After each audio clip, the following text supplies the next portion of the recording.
Su oficina está a poca distancia del lugar donde este martes la crisis venezolana escribió su penúltimo capítulo con enfrentamientos entre las fuerzas de seguridad y partidarios de la oposición. María Corina Machado, líder del partido 20 Venezuela y durante años uno de los rostros más reconocibles del antichavismo, está acostumbrada a estos escenarios. De ello dan fe las fotografías de ella en diferentes marchas de protesta contra el gobierno de Nicolás Maduro. Ella, defensora de la presión en la calle, sale en muchas y esta misma semana fue una de las que salió para exigir la salida del presidente.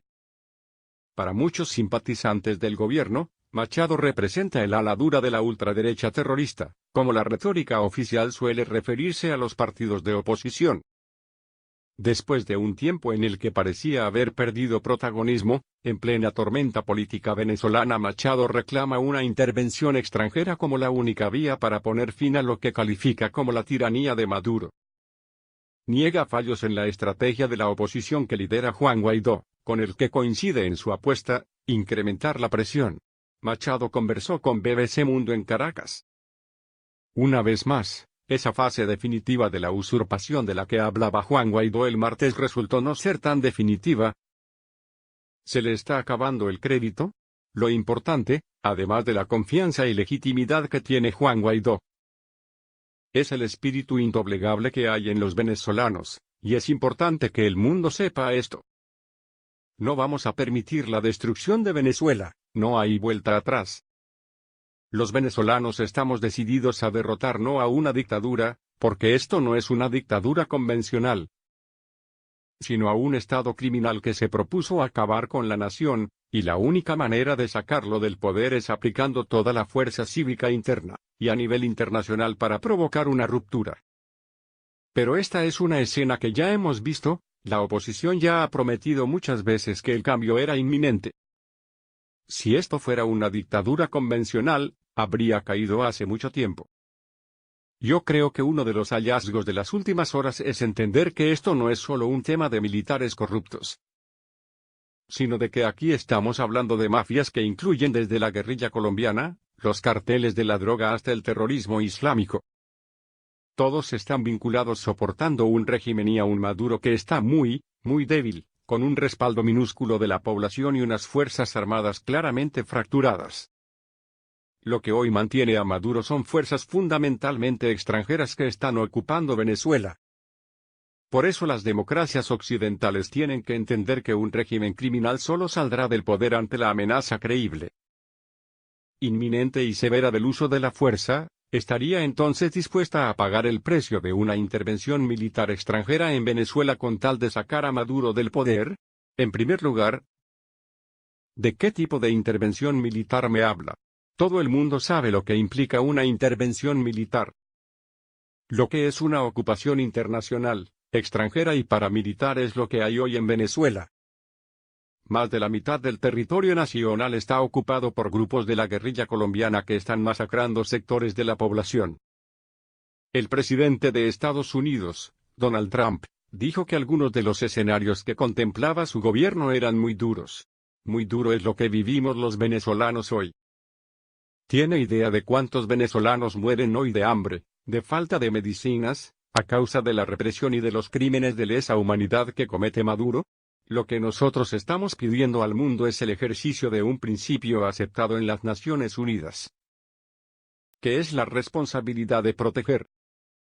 En Venezuela tiene lugar un genocidio que ya no es silencioso, que nadie puede negar ni menospreciar, y la comunidad internacional tiene la responsabilidad de proteger junto a los venezolanos civiles y militares que estamos decididos a avanzar y llevar el liderazgo. Ahora, le repito, si la amenaza no es real, el régimen no va a ceder. Ustedes llevan tiempo asegurando que los militares no están con Maduro, pero, salvo contadas excepciones, una y otra vez reafirman su lealtad hacia él. ¿Está la oposición diciéndole la verdad al pueblo venezolano? El pueblo venezolano sabe, porque la Fuerza Armada es parte de él, lo que está ocurriendo dentro de la institución militar. Está en proceso de disolución, eso es verdad. Primero Chávez y luego Maduro entendieron que un cuerpo orgánico, institucional y profesional jamás habría entregado la soberanía venezolana al régimen cubano y al crimen organizado internacional. Por lo que favorecieron la disolución de esos ciudadanos militares, oficiales y soldados, que en su inmensa mayoría están pasando hambre y trabajo igual que el resto.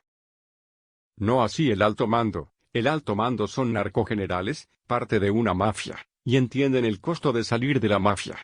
Se oponen con fuerza a este régimen igual que el pueblo. Lo que hemos visto en las últimas horas es una fuerza armada limitada en su posibilidad de acción.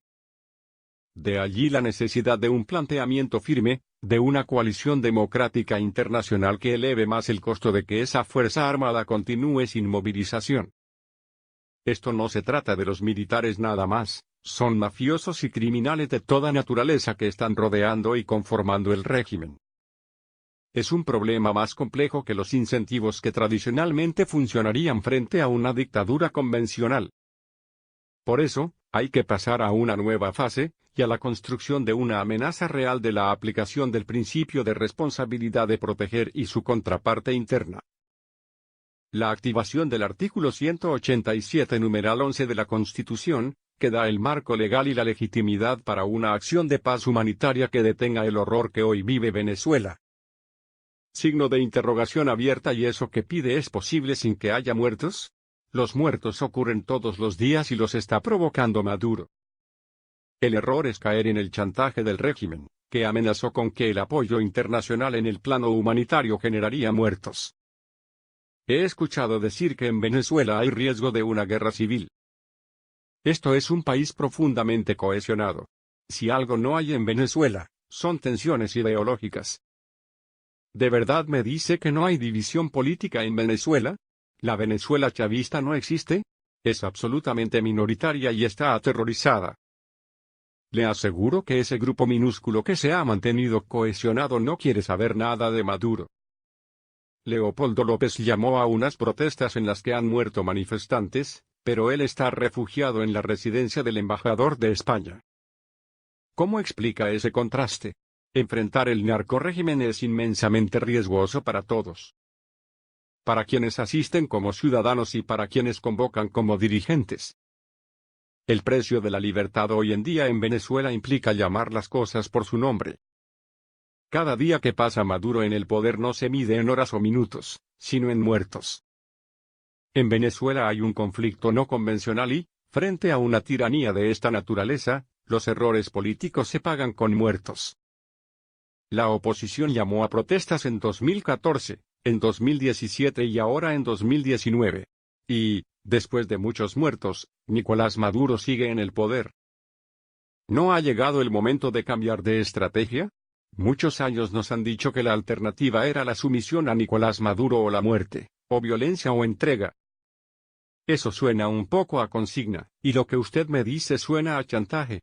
La única opción es la libertad. Eso es falso. Cada año que Maduro permanece en el poder son más de 30.000 o 40.000 venezolanos asesinados. Mire, en estos años se ha intentado todo. La sociedad venezolana ha participado en procesos electorales una y otra vez en los que hubo un fraude total. Hubo 5 sesiones de diálogo, en los que el régimen se llegó a burlar del Papa Francisco y del Vaticano. Es evidente que no va a ceder el poder sino ante la amenaza real de una fuerza superior a la que ellos aplican para matar y destruir a Venezuela. A estas alturas, ¿es aún creíble la amenaza de una intervención militar extranjera? No. E insisto, es una intervención humanitaria. Si lo fuera, ya hubieran cedido. La intervención y ocupación paramilitar de las fuerzas oscuras ya existe. Lo repito 1000 veces.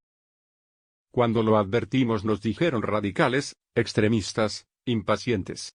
Los venezolanos tenemos 20 años luchando solos contra ellos. ¿Cuántos cientos de miles de muertos ha habido? Yo entiendo que algunos dicen que los tiempos de la comunidad internacional no son los tiempos de Venezuela. Da la impresión de que ustedes están colocando la solución de los problemas de Venezuela fuera de Venezuela. Los tiempos de los venezolanos son los del hambre. ¿Es un tema solo de venezolanos?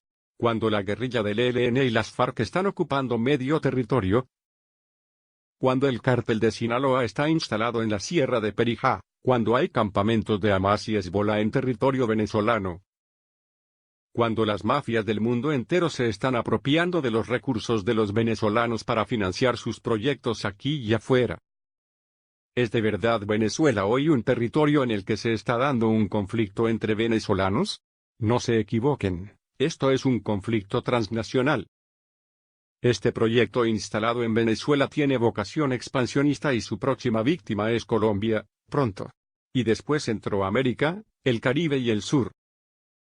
¿No es necesario hablar con el gobierno? ¿Se puede construir el futuro de Venezuela sin hablar con los chavistas? Con el pueblo chavista, los brazos abiertos. Al fin y al cabo son venezolanos, algunos han sido engañados, otros desilusionados, pero son venezolanos. En la reconstrucción y unión del país tiene que convivir una pluralidad de ideas y de ideologías, y de movimientos políticos siempre y cuando sean democráticos. Quienes han cometido delitos de lesa humanidad, quienes han mandado a asesinar, quienes han robado el dinero de la comida y las medicinas, lo que les ofrecemos es justicia, no impunidad. Venezuela no se va a reconstruir sobre impunidad.